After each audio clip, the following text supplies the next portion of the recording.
Hey there, friends. How are you? So I wanted to show you this one. Remember the other video I said I put the gesso on underneath and it popped through the painting. So knowing that, I wanted to see what this would look like. So I named this one Starfruit and I wanted to see what it would end up looking like dried.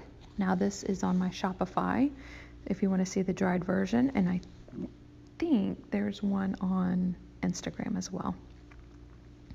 I am on Facebook too, but I do a lot more on Instagram. So now I'm flooding the canvas. So when people hear that terminology, you literally are doing just that. You're putting the white and Floetrol all around it.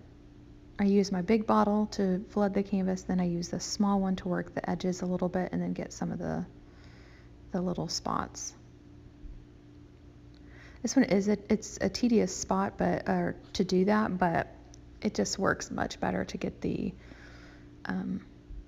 paint all the way on the sides, because that's how I like it. And I'll list these colors down below.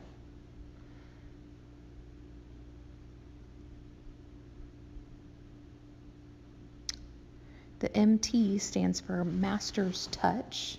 I think Master's Touch is Hobby Lobby.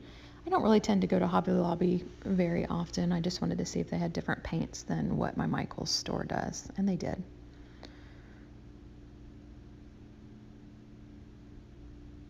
So if this is your first time joining, thank you so much. This is probably one of the longer videos that I do. I try to keep them between 3 and 4 minutes. Sometimes they're less than that, depends on what my speed that I use.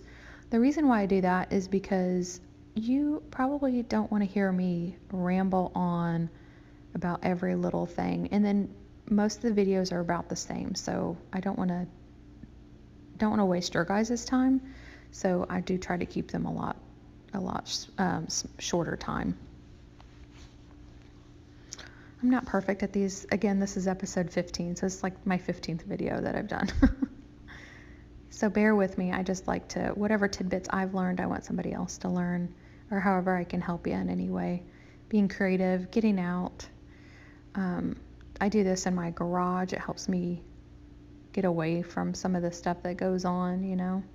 Don't like watching the news because it's depressing, everything about the coronavirus and everybody having an opinion about it, that I just go in my little studio and go to town. But this is a little bit longer video just because I didn't speed it up as much as I sped up the other ones.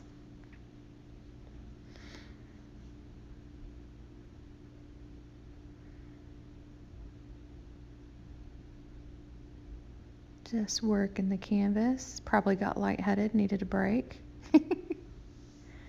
If you missed any of the other videos, I don't use the blow dryer method because I don't feel like it works properly for me. And I have bought the same blow dryers that some of the other people have used, and it just doesn't do well. I think it's probably, see right there, this is why I tape down my paper.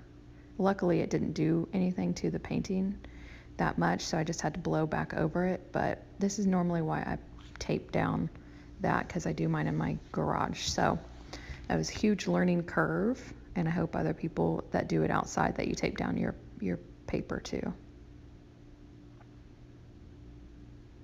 See me blowing on the canvas just because I don't want to make it too hot with the torch, because I have burnt the paint and a canvas before, so didn't want to do that again, so I just kind of cool it off. Now you see me working the edges, spinning it around, working the edges. I use the same paint that's on the sides and on the newspaper, just because paint is so expensive that it's just easier. Now right here you see that I'm about to use silicone. I normally do not put silicone on here, and I don't ever know what I'm doing with silicone. This is my very first time doing it. So you see I did something very wrong, but I'm glad to share with you guys. I just added this on top instead of in the paint, so when it dried it really didn't do anything. You can see a couple spots where you see that I've placed the bubbles at, and nothing really came of it. So don't be me, be better than me. But again, I'm learning, and I hope you guys are learning. But this still turned out really cool. It just didn't form any more bubbles like I was intending. But Thank you so much for watching, and thank you. Have a good one. See you next time.